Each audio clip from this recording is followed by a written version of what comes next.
Welcome to Lesson 3, or rather, Lives of the Catholic Church, Part 3. We're going to be looking at the Pope, Part 2, and dealing with the lies of the Catholic Church according to the Pope. There is no Pope anywhere mentioned in the Bible. Period. Nope. Matter of fact, the Catholic teachings about the Pope are actually Antichrist. The word Antichrist means in place of or instead of Christ. He claims to be the Pontifex Maximus. According to the common interpretation, the term Pontifex means bridge builder. Maximus means greatest. And so this says he was the greatest bridge builder. Now, this was perhaps originally meant an important one in Rome, where the major bridges were over the Tiber. The sacred functions could not be allowed to disturb it with mechanical additions. However, it was always understood in a symbolic sense as well. The pontifices were the ones who smoothed the bridge between God and man. Now, in the Roman Republic, the Pontifex Maximus was the highest office in the state religion of ancient Rome and directed the College of Pontiffs. According to Livy, after the overthrow of the monarchy, the Romans created the priesthood of the Rex Sacrorum, or King of Sacred Rites, to carry out certain religious duties and religious rituals previously performed by the king. The Rex Sacrorum was explicitly derived of military and political power, but the pontifices were permitted to hold both magistracies and military command. The official residence of the Pontiff Maximus was Domus Publicia, the State House, which stood between the House of Vestal Virgins and the Via Sacra, close to Regia, in the Roman Forum. His religious duties were carried out from the Regia. Unless the Pontiff Maximus was also a magistrate, he was not allowed to wear the toga proxia, i.e., toga with a border purple. In artistic representations, he can be recognized by his holding of an iron knife or the petra, and the distinctive robes of toga are with the mantle covering the head in keeping with Roman practice. In practice, particularly during the late Republic, the office of Pontifex Maximus was generally held by a member of the politically prominent family. It was a coveted position mainly for the prestige that it conferred upon the holder. Julius Caesar became a pontifex in 73 BC and Pontifex Maximus in 63 AD. Now, Constantine was a Pontifex Maximus in his reign.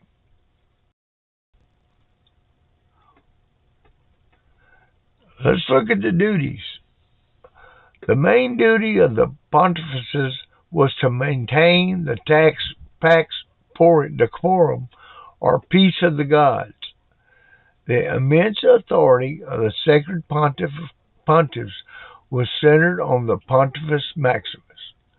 The other pontifices, forming his consilium, or advising body, his functions were partly sacrificial or ritualistic.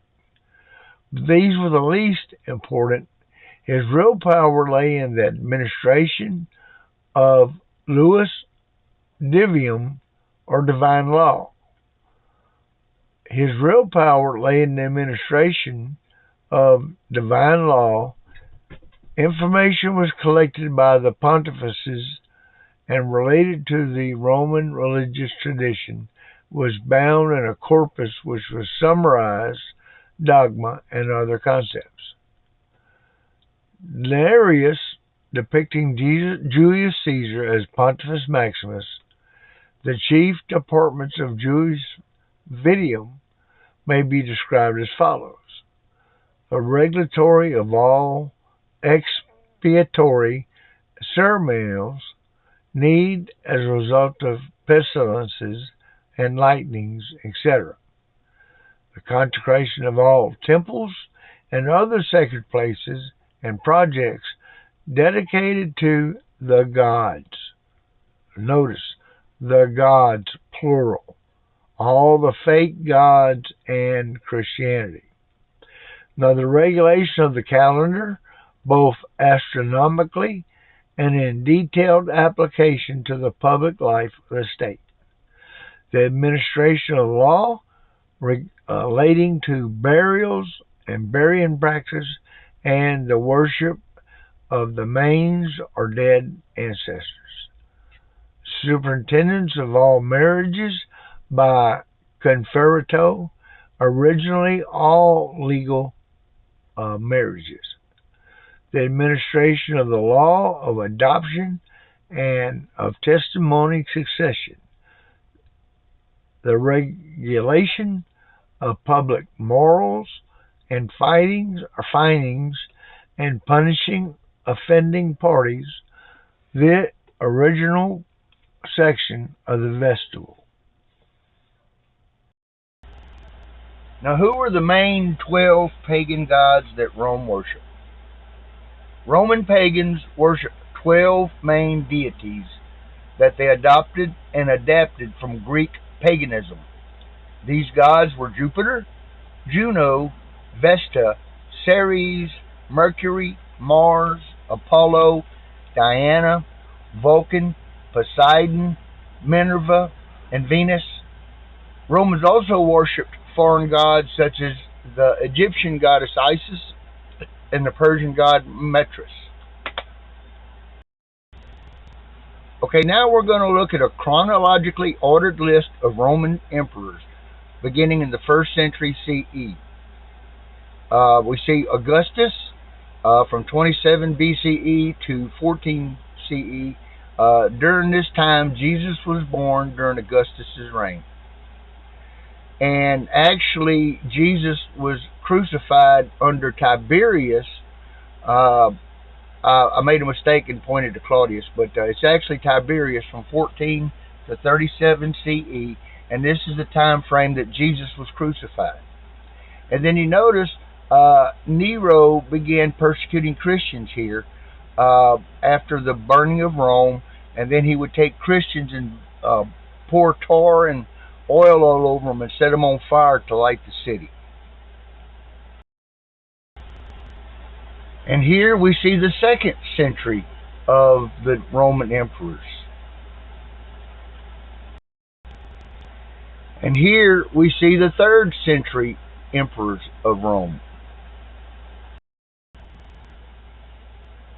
At the top of the list is a continuation of the 3rd century emperors. And then look at the 4th century emperors. Notice down there Constantine, 306 to 337 CE. He reunified the empire. Constantine created a universal church combining all the false religions together under one church. And prior to Constantine doing this, all the other emperors were killing Christians, so Christians had to hide. Persecution of the early church occurred sporadically at first, and in localized areas from the very beginning. The first persecution of Christians was organized by the Roman government, who was under Emperor Nero in AD 64, after the Great Fire of Rome, and took place entirely within the city of Rome. Another particularly gruesome form of execution was to burn Christians alive as human torches. Nero was known for his extravagant gardens, in which he would light up at night with burning torches. According to some accounts, Nero would have Christians tied to the stakes, covered in tar or pitch, before setting them on fire. Christianity was not an official religion in the second and the third centuries, and families and groups who accepted Christianity generally had to take shelter in underground cities to escape the persecution of Rome. Since many early Christians were also Jews, both religions were subject to persecution. Rome's pagan rituals were part of the normal fabric of life in Roman cities, and those who refused to participate in them had no legal standing. Constantine's decision to cease the persecution of Christians in the Roman Empire was a turning point for the early Christianity, sometimes referred to as the triumph of the church, the peace of the church, or the Constantinian shift. In 313, Constantine and Licinius issued the Edict of Milan decriminalizing Christian worship.